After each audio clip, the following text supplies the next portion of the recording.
WWE legend says 23-year Brock Lesnar rumor is not true. None of that happened.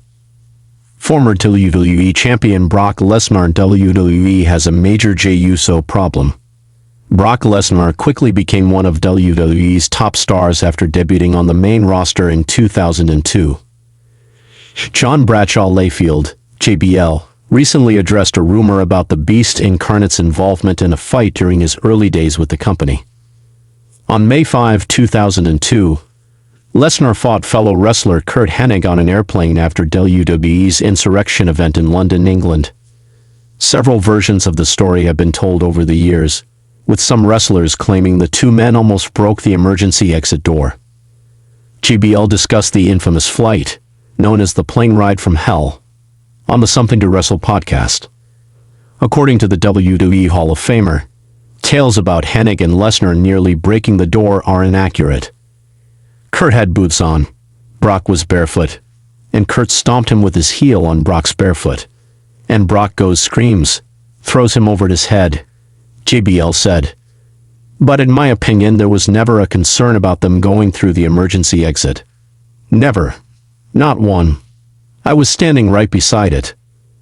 The captain didn't come back and say, "Oh my God, you're gonna go out the emergency exit." None of that happened. JBL added that the brawl began after Curt Hennig played a prank on Brock Lesnar by squirting shaving cream on his head. JBL on Dark Side of the Ring's Brock Lesnar vs. Curt Hennig story. In 2021, the plane ride from hell was featured on an episode of the VICE show Dark Side of the Ring. Several former WWE names discussed the flight, including Jim Ross, Justin Credible, Rob Van Dam, and Tommy Dreamer. Although he does not watch Dark Side of the Ring, JBL said he appreciates the producers' efforts to put the show together. He'd also implied that the severity of Brock Lesnar and Curt Hennig's fight had been blown out of proportion.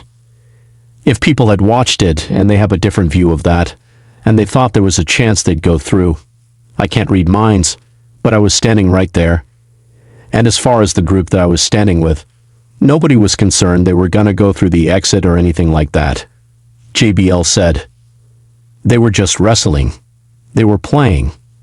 Stiff playing, but they were playing. Hennig, aka Mr. Perfect, passed away at age 44 in 2003. He was good friends with Brock Lesnar and often traveled with the then rookie.